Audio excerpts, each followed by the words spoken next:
Uh, I think you have to approve it on your end too. I could be wrong. I just If hit okay. I don't know.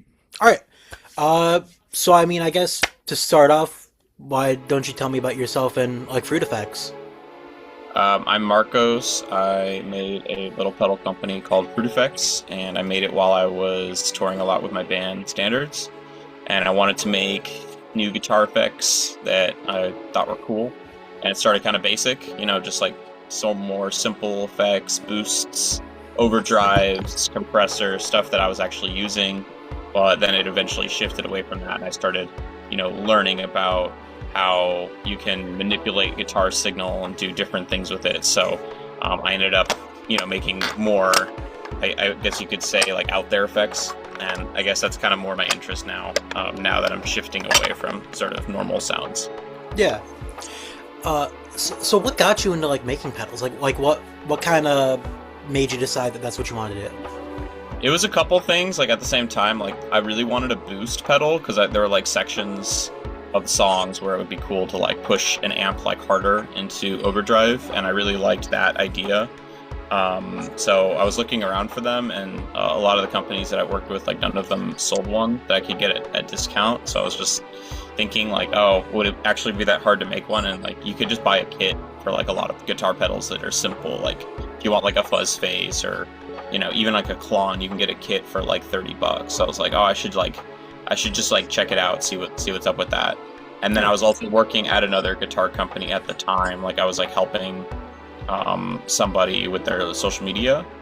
Okay.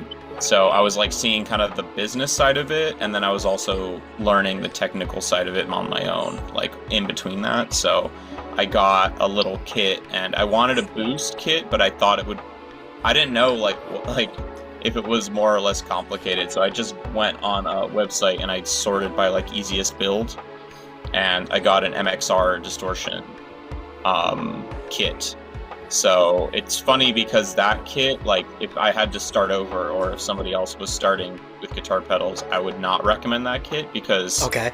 there are so many way more simpler builds. I spent like 4 hours on it because there's actually a lot of parts in that. But I did finish it and I did build it. The only thing is like because I soldered the pots on wrong, the controls are reversed. Oh, So okay. yeah, like it's pretty funny. The kit works, but it's labeled all incorrectly. So Nice. with my first pedal, and then I was like, okay, what else can I build? So I just ended up buying a bunch of kits. I have to ask. So, did the booster that you were looking for, did that end up becoming the banana booster? Yeah, so I was really into the JHS Prestige boost. And so what I learned is like a lot of boosts that are MOSFET boosts, which means that they use a MOSFET transistor, Okay. which is like an amplifier transistor. A lot of those are based around the Super Hard-On from Zebex. So there's a lot of cool mods you can do to them, and the JHS Prestige is kind of like a modded Super Hard-On. But I mean, there's only so many ways that you can make a MOSFET boost. The MOSFET boost is cool because it's kind of more amp-like. So I ended up, swapping out like a transistor for one other and like messing around with the gain. And I was like, then I put like a volume at the end because I was like, yeah, it's a boost, but you can also use it as like an overdrive because you're pushing a lot of like it changes the amp texture. You know what I mean? Yeah, So sure. I just made that and I was like, I'll just sell like 8 of them, and then they sold out in an hour. And I was like, oh, okay, maybe this is something I could actually do full time. Like I could do this. You know what I mean? Yeah. Yeah. I still have mine somewhere around here. I still use it pretty often. Like Yeah. it's great for like even just like giving my DI signal. Like, it just gives it like a nice little clarity that I like. Yeah. But so I mean, I guess you started with that. What made you decide to start with custom pedals? Like I feel like that's like you don't really see that. You'll see like people kind of go into that later into building, but you just went with that like out the gate.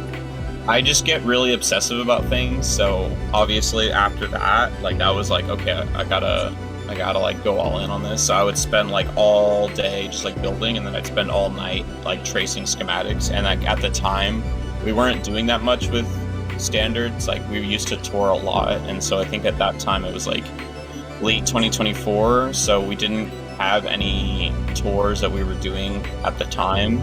So I just was like figuring out how the whole assembly chain worked, and then I realized like you can actually get like your own PCBs made. So I was like making Klons and tube screamers, and I ended up just being like, you know what, it would actually be really good, instead of like getting a job, it'd be really good to just make pedals for people, because I was making a bunch of stuff for myself, and I was like, I think this is actually kind of good.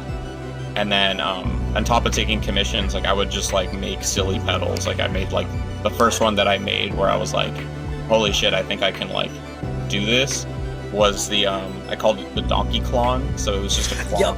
It had Donkey Kong on it. Obviously stupid that I did that, because you can't like print characters on it, but there's only like 2 out there. But I just straight up put a Donkey Kong on the pedal, and I was like it sold immediately, and I was like, oh cool. I was gonna say, I went to get that one, and I saw it was sold out. I was like, damn. Yeah, well, it's just one of those things now where, like, at the time I didn't care. I was like, oh, it's like building it for a neighbor. It's like, no, Nintendo doesn't need to know. But now I would never do that. Like, yeah, for even sure. the name, it's you could maybe get away with it, but you gotta be very careful. Yeah. Were there any like really like memorable builds or anything that stuck out to you, like when you were doing custom? Probably yours. Because you were like, what if we just combine these things all together? And I was like, we can do that. I didn't think it was going to work out, because, you know, I started adding up the price of everything, and I was like, this is going to be a big boy. Yeah. It's going to be kind of crazy. So I didn't think we were actually going to do it, just because I figured you'd think about it and come to reason. But you were like, no, let's do it. So I was stoked because it showed up, and I was nervous, because I was like, if this thing doesn't, you know, like I just never drilled for something that big, so I just kind of you know laid it out or whatever, and then I was like, if something's not right, then we're kind of screwed. But luckily it all worked out. Yeah, that was the craziest build for sure, because I had like a flow, so someone would be like, oh, I want a Klon, or I want this other thing, so it would always be pretty chill. It was definitely you, and then there was this other dude, and he was like a massive fan of the band Devo. Okay. And he wanted a replica of a rare pedal that's been discontinued that Devo used in the late 70s. And I don't even know what it sounds like, because like there's clips of it, but obviously it's just in a mix. But it's like a ring modulator. So he wanted to make like a replica that looked exactly like it. So I just said like, I can make it look like that, but I don't know, like, I'm just gonna make it sound like a ring modulator. And he's like, that's fine. So we ended up copying it. And the funniest part is like the pedal, like, you know, the input is usually like, I'm looking at the right, but for you this would be, or no, I don't know. But usually like inputs on the right, outputs on the left if you're doing side jacks. On that pedal it's flipped, and he wanted it like that. Interesting. So it's like, yeah, he wanted it to be like a 1-to-1 of like how the pedal looked and the knobs and everything. So I actually ended up finding a lot of this, you know, it wasn't exact, but it was very close, like even down to the font. So he wanted this thing, and he was so stoked about it. Like he just thought it was like the greatest thing ever. But that's I don't think I've ever heard of that pedal. That's cool. yeah, it's called the Frog Ring Modulator or something. But I mean, there's so many pedals out there, man. It's like, yeah, I'm gonna have to look at that after that. That's cool as hell. Yeah. So, like, what did you think when I first reached out to you about like the idea? I was down, like I was stoked, but I was just hoping that you would be stoked and stay stoked, because worst case, like you get this massive pedal and you're like really excited about it, but then maybe you're like later like, oh, this is actually really bulky, or like I don't like one of these sounds, because it's not like a neural DSP where you can just be like, oh, I don't like this one anymore, and you just like, yeah. But I was happy that you were down to try new sort of sounds, because I mean the octave in it is just the OC2, but I really like that pedal, because I'm a big fan of analog octave downs. Like the technology is really interesting to me. And I really love the imperfection of it. Like some people it just like drives them crazy, but I think it's really cool, and that's one of the better ones for sure. And then the Acapulco Gold is like an insane fuzz, and I was like, that's just like, I feel like everyone should own that pedal, because it's just so like just it's such a statement, like when it's on, you know. Yeah. so easy to just insert into almost anything. And then my favorite obviously is the analog bit crusher, because I mean it's not really a bit crusher, it's like what you call a sample and hold circuit. So it kind of just takes what you're doing and takes snippets of it and runs it through an oscillator, so you have like just these interesting like reduced texture parts. And so when you combine them, it's pretty cool. Yeah. I wasn't sold on the fuzz until I got to try it firsthand. Like, I saw demos of it and I was like, oh, I think this would be cool, but I didn't like realize how much I was going to love it until like I actually plugged it in. Yeah, like, it is such a, like, you just need to hear it in person kind of thing. Yeah, it's a crazy, and it's crazy too because it's not that complicated to build. And I think those are also my favorite pedals, is like pedals that don't have that much going on, because I think it lets, when there's a lot of stuff going on, it's like, it's cool, but I feel like it gets a little self-indulgent. It's like when you hear a song and it's got like a lot of notes, and it's like at some point it's like, these are not necessary, you know what I mean? Yeah for sure. So what was the build process like for, because I know like you said, like it was very different from most other requests. I'm curious on what it was like to build it. I mean, it was like, yeah, I had to like look at my calendar, just be like, I don't have anything else to do today. Okay. So the scariest thing was the power jack. I had drilled it in a part where there was actually supposed to be a support beam for the back plate. So I did it symmetrically, so it's like right in the middle. So luckily it did actually go in, but I was worried that the power jack wouldn't stay in place. So that took about 10 minutes of me just like freaking out about that. Once we were there, it was pretty easy. So I just had to create like the 3 different effects, and then I had never wired 3 effects together. So you have to basically, instead of having like on the foot switch, instead of it having going straight to the jack, you have it go to the next effect. So I just had to like double and triple check all the wiring every single time. So I would like, after every effect was installed, I'd have to like take a break and just look. And then I had laid it out pretty well, but it got a little dicey, I remember, around the octave, because it's just such a big board. And like, if I had designed the board, I just bought it off of like a hobbyist website. So like, if I had designed it, and the reason I didn't is just like when you order like boards like that, you have to do like a minimum order. So I'm like, I'm just gonna use this once. But I would probably have made it smaller, just because I think it's always good to have it be as small as possible. But the hobbyist boards are a little more generous, like they're a little bigger. So I remember like the boards kind of overlapping at one point. So I was like, okay, I gotta be really careful here. And then luckily the Acapulco side, like I believe there's like a little bit of space that was there. So I kind of like carved out a little battery thing. So I was like, okay, you can actually battery power this. I don't know how long it'll last, but you can power all 3 of these off one 9-volt. And then I was just like triple checking all the wiring, because I was just really nervous that like I had done something wrong, because again, it was just such a crucial, everything had to rely on everything else, Yeah, so for sure. So in the end, like, plugged it in, worked first time, everything was perfect, and I was just like, great, I hope that this is what he was looking for, because like, that's the other thing with building custom stuff. Like, some people expect one thing and then they just don't get what they want. They're not stoked. So yeah.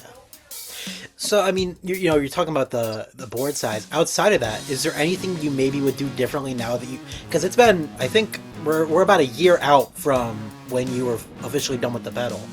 Is there anything you think you would have done like differently?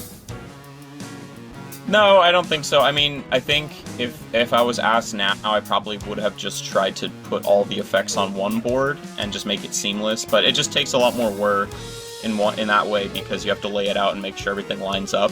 Whereas like what I did was a lot of work, but it allowed for more flexibility. So I just bought 3 different boards and put them together. Gotcha. And that's also good for like grounding. Like, if you have 3 separate grounds, it keeps the circuits a bit more quiet. Like, some things don't like to be touching other things in regard to the grounding. Like, like the bit crusher has an oscillator, so maybe the fuzz doesn't like the oscillator. And those things usually don't go together, but when you lay out a board, you have to be very careful sometimes about having different elements overlapping, like different types of tech, and that was something that when we did the frog pedal, like that's something I kept running into, where it's like it's so many different things going on. Like I had to be very careful how I routed it. So it's something that, like, if I was doing more of them, I would definitely just have one giant PCB. But and even in that way too, it could be possible to make the enclosure smaller. But I mean, I think it is a statement. It's just like a big pedal, does like really cool things, and then you have different like combinations of those things. So I think it's cool. I think the color was great. I think like how everything looked, it looked really good. It looks very high end, and like I feel like if you saw it at NAMM, like it'd be like $500, and people would be like, "Oh, that's cheap for $5." You know what I mean? Like, it looks expensive. It looks really nice. So I'm very happy I did it. Probably wouldn't do it again, just because like it was so much work in terms of like just getting it all there, and maybe that speaks to me as like a builder, but also, it is one of those things where like I think nowadays, because of the economics of pedal building, like you see pedal builders scaling down. Like speaking of the Acapulco Gold, like Earthquaker devices, who makes them? They used to make way bigger pedals. Like they used to make like pedals that were almost the size of your pedal. And now they're not doing that anymore, because I think people want like small, compact, like affordable. So in that way, like I think in lieu of that trend, I think it's really cool that we made this giant thing. Yeah. That it's like a state. Like I said, it's a statement. Like no effect on there is subtle. It's very like in your face, and I think it's something that a lot more people could explore. Like all of those sounds together. Yeah. So I mean, I do have to ask, what's been your favorite pedal you've ever like made or released? Like whether it be the custom builds or anything with FruitFX, like what's been your personal favorite? I mean, it's like almost no competition. It's just the Melon Cube, which is our extreme pulse width modulator gated fuzz. Not only just because it's just like so, like I wanted to use the word iconic, but I don't know. Like it's. I think it's like I would call it iconic. It's like the way that it went, you know what I mean? Like the story behind it so far, because it hasn't even been a year. It's been like 6 months since it's been released, but it feels like an eternity just because of like how the whole thing went. Like I had found the early concepts of it. Someone else had did it. It was this amazing circuit builder named Tim Escobedo, and he was way ahead of his time. Like in the early 2000s, he was just doing shit with guitar pedals that like no one was doing, and he was releasing it for free. He wasn't even building it. He just would put out a schematic and say like, yeah, mess around with this. So I did just that. Like again, when I was starting, I was just trying to find resources, and his whole thing was like low parts, like count. Like we're not gonna have a lot of parts. So he's like, if you run a guitar into this like square wave, like it's basically a synth chip, what happens? And so I took that and ran with it, and there were like some things that I wanted to upgrade with it. I thought it was really cool, but it's like one of those things, kind of like releasing music. You think it's really cool, you don't know how people are going to see it. And I released it, posted some videos, didn't get any sales for like a few days. So I was just like, all right, like I tried, like it's a flop, like whatever. So I wasn't too worried about it, and then like it just took off. And it was crazy because like I had ordered like 25 of them or something, and then they all sold out in like 2 days. So I had a second order coming, just in case of this happening, and then those sold out. So then I had to order like way more, and then I went on vacation. So I'm on vacation, and just like my phone is just like, again, it just kept picking up. So my phone is like buzzing like every hour. It's like sale. So I get home after like a week and a half, and there's like 100 orders, something that I got to do, and I was like not prepared. So I had to get my friend to come help me, and then it was pretty chill. And then the holidays were right after that, so it just went nuts. Like every day it was like 5 to 10 orders, and I had to hire even more help, and it was like just so crazy how it all went. And then because because it's laid out kind of like a fuzz factory, there were always people who were like, oh, it's like a fuzz factory. And then recently, there was like even more drama, because like another pedal builder was like, got kind of like aggressive with me about it, and was like, oh, like this guy's just cloning the fuzz factory. I can't believe this guy is getting so much attention, whatever. And it's not a fuzz factory like at all, but I could understand how you'd be led to believe that. So it was crazy, because like it's just, getting that reaction, and there was like a whole thing on Reddit about it. It's just like the amount of like the statement that it made. Again, like when I made the prototype, I thought it was really cool, and I was like, this is a big deal to me. And it was just interesting to see how it like manifested over time. You know what I mean? But yeah, it's really hard to like not play it, because I'll be testing them and then I'm like, oh, I really just want to play this right now. And I would like post videos sometimes. Like the other day I was just testing them and I was like using it on bass, and I'm like, this actually sounds insane. Like I'm just going to post a clip right now. So it's just like one of my favorite pedals, because it's so easy to find a sound that you like. And it's also just have so many sounds, where I feel like some pedals, they have a lot of sounds, but not all of them you like. But I feel like I like all of them, you know what I mean? Yeah. So. Now, I am curious, which performed better sale-wise, like in its first week? The Melon Cube or the Frog pedal? Definitely the Frog pedal, because the Melon Cube, like I said, the first couple days nobody bought any. So Jordan did a really good job with like prepping the hype, and like if you aren't aware, like Jordan Wave was the one who made the Frog pedal back then, and I always wanted one, and he was like trying to explain to me how he did it, and I was like, oh, I don't know if I can like make that.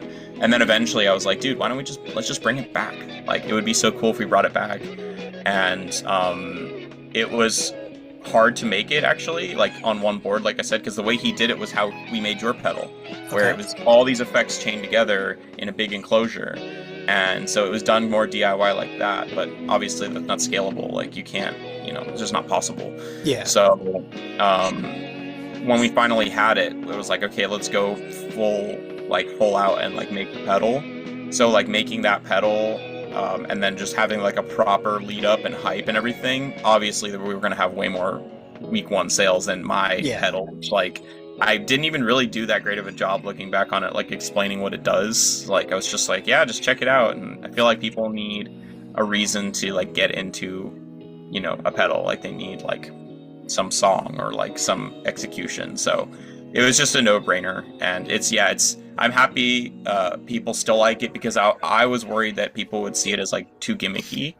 But it actually is a very solid like octaver, and it has a lot of capability. Like if you want to do funky stuff, or you just want like a more out there solo sound. Like again, it's not the most versatile pedal, but I saw people comparing it to like the fart pedal or like the Miku pedal, and I'm like, I think it's more of like a real pedal, if that makes sense.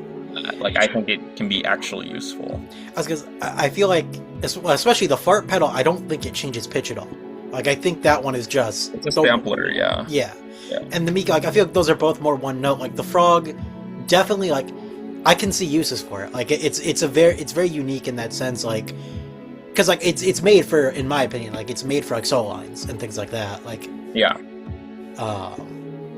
I see more use with that than like obviously the ones that's being compared to. Yeah, I agree, and it was just one of those things where I was worried, but like we're like a month out, and we're over 100, almost 200. Oh wow! So I'm stoked. Like I would have just been stoked to own one, because I just wanted one myself. So yeah. So I gotta ask, because I saw the post on your story yesterday. You're teasing something new. What is next for FruitFX? Like, if you're willing to talk about it, that is. Yeah, I can't tell you what it is, but I am just really getting a lot better now about building pedals. Like it's been over a year, like you said, or coming up on a year since we built the pedal. So obviously I learned a lot, and I feel like very confident in the way I built yours. But in terms of like designing my own circuits, I've gotten a lot better.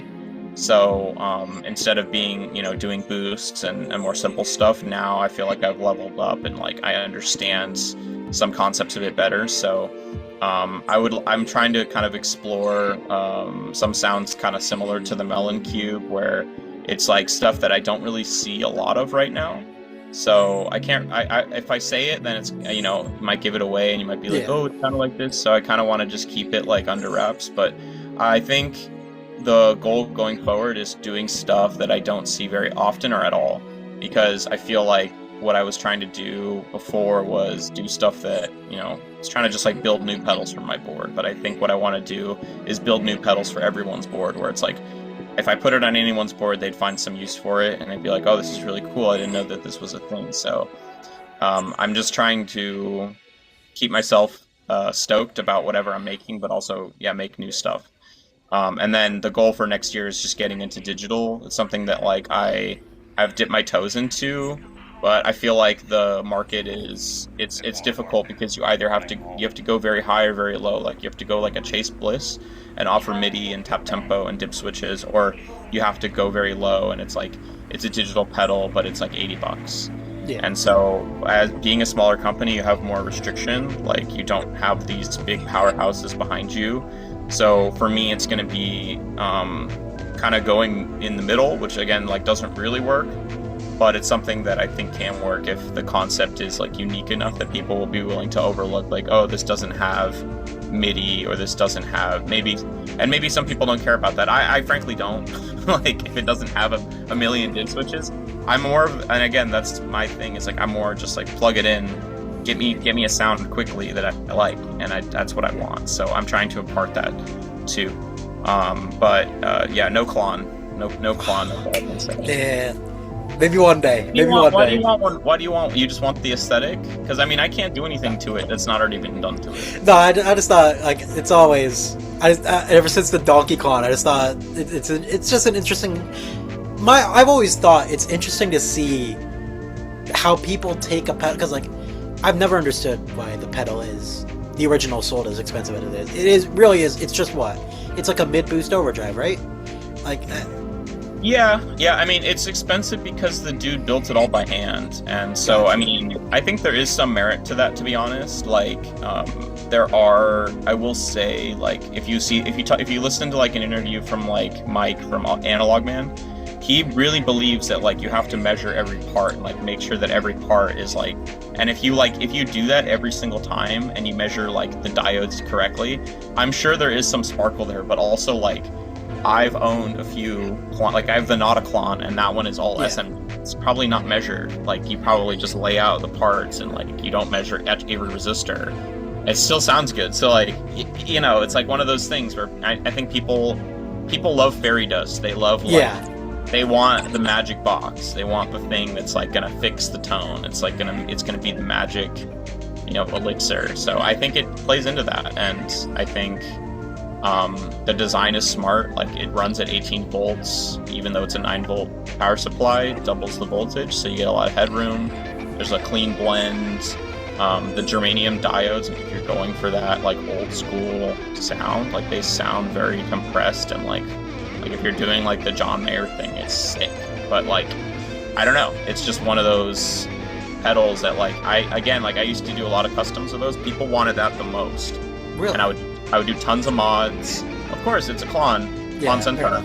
But I mean, when I started breaking it down and adding, and you know, I would be like, oh, what if I did this? What if I did this? And then it wasn't a Klon anymore. It was just like, because of the crazy thing people don't seem to realize about the Klon is it's just a DoD 250. It's just that, like, you know, the cheap yellow box. It's just that, but with a bunch of mods. So if I mod it more, it's like, you know, what are we doing? Yeah, fair enough. Yeah. But yeah, so I was actually going to ask if you would ever consider doing digital. It's interesting to hear that you're looking into that. Yeah, I really like the concept, but the coding is like hurts my brain. Luckily, I have like more friends that do it now, so I might like reach out. But also, I've gotten pretty far on my own, just like fucking with stuff. I think the difference is, like I said, you have like it's the space is so hot right now, and like every week there's like a new builder that's doing something really cool with it. And now there's like the Hot House and the Fun Box, which are like open source. So you could buy one. It's like a kit, and you could code your own effects now. And then there's the Open Neural thing, so you can just get any amp on your computer for free. So that's what I mean. Like when you have a playground that's endless, where do you actually make a pedal that's like, no, this is the pedal, you know? Yeah. And like I think Chase Bliss does a good job of that because I think their code is more proprietary and they're using their own stuff. That's one example. But if you want to do something on your own, you have to like actually bring something that's like of substance, I think. So Yeah. That's why I've stuck to more analog stuff, and there's ways to do limited digital stuff in there, and just working with analog, like integrated chips and stuff. But yeah, I would like to do like a big pedal, do something like that, and then, you know, I'm not expecting it to do insane, but I just want to do it just because I think it would be fun. Yeah, for sure. So is there any like parting words you want to give, whether it be about, you know, standards, yourself, or FruitFX? Is there anything you want to add? No, man. I mean, it's cool that we got to chat about pedals, and I hope you're still enjoying your, yeah. Oh, I love it. It's still, I think it's my favorite piece of gear, like, truth be told. Awesome, dude. Yeah, well, maybe maybe that's the next thing I should do, is just make that, you know. I think that might be a nightmare. You said it was hard to do one. I think more of that might be a bit much. Yeah, I mean, it's the hard part is always like, now I've got my boxes down, like I have like different size boxes for different orders and stuff, but like making a box, like sending that out in a box every single time, that would be my nightmare. Yeah. Not even building it, it's just sending it out and like making sure this is gonna get where it's supposed to go in one piece, no problem. Well, all right. Well, Yeah. Thank you so much. Thank you for joining me. I appreciate it. Of course, dude. Yeah, thanks for having me.